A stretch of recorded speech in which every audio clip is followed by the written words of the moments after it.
Elhamdülillah ve salatu ve selamu ala Resulillah sallallahu aleyhi ve alihi ve sahbihi ve sellem.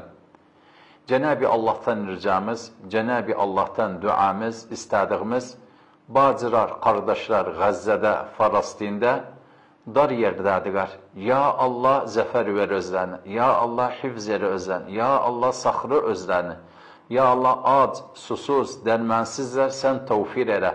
Ya Allah məskən yoxdur, sən tevfir elə.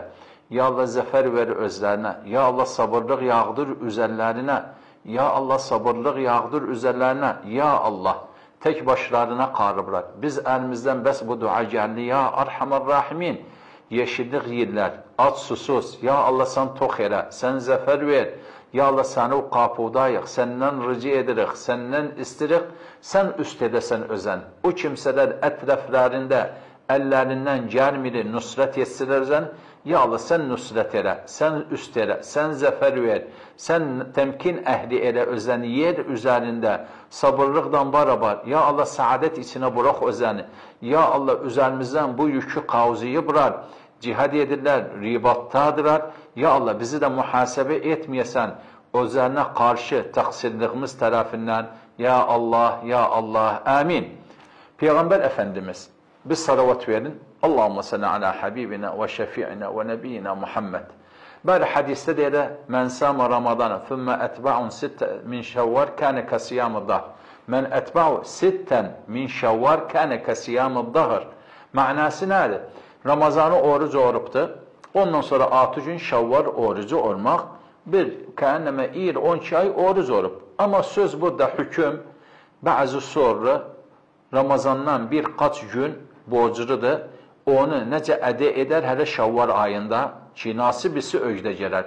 Bəli, bizim hocalarımız, Allah razı olsun özlərinə, Allah aff etsin özlərini. Bir söz var, İmam Abu Hanife bu söz üzərində yerinə diri cəvaz var, bir dənə 6 gün oruc olsun Şəvvarı, ondan sonra qazanı edə birə ədə etsin. Çünki nəçə? O vaxt açıqdır özçə. Bir söz də var, bir söz, aynı bizim hocalarımız, Maliki mədhəbindən, Şafii mədhəbindən, fuqahalardan, hocalardan, o da diri cavaz var, karahiyyət var içində. Bu bir söz, Həmbəli mədhəbi, Allah aff etsin özlərini, diri olmaz ki, nədir? Bir dənə qaza ədə etsin, ondan sonra şəvvar olsun. Yəni, olmaz bir dənə şəvvar olsun. Amma dini özü əl-muftibi, yəni özü oruc, cavaz var üzərində, hocalar deyir, bəli, cavaz var, 6 gün orucu orasan şəvvarı, ondan sonra dönəsən, qazanı ədə edəsən. Mənəsi bu halatda, o bacılar ən çox sorunu sorulur, deyir ki, bizim vaxtımız dar yerdəyik, şəvvar bitəndən sonra edə bilmərik, bəli, o da edə bilirlər 6 gün oruc olsa da şəvvarı o niyyətdən sünnətdir ki, amma ondan sonra qarıb öcrərində edə bilirlər, o Ramazanın borcunu ədə etsin. Əcəbə az qardaşlar da var, xəstə olublar, bir kaç gün sonra, kaç gün yiyiblər, orucdan hani edə bilirlər, şəvvarı olsular, ondan sonra onu ədə etsilər.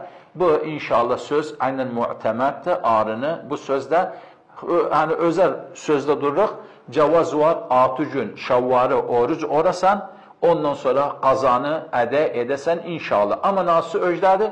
Əci edə bilsə bir dənə əvvələn borcu versin, sonra dönsün. Bəs amma cavaz var, bəli, oru inşallah, oru bir dənə 6 gün oruc olsun şəvvarı, ondan sonra Ramazanı, qazanı ədə etsin. Unutmayasınız, orucunuz qəbul olsun iftarlıq əsnəsində, iftarlıq vaxtında dua, özəl dualar olsun, bazı qardaşlar ki, Falastində, Qəzzədə, musulmanlar dar yerdədirlər.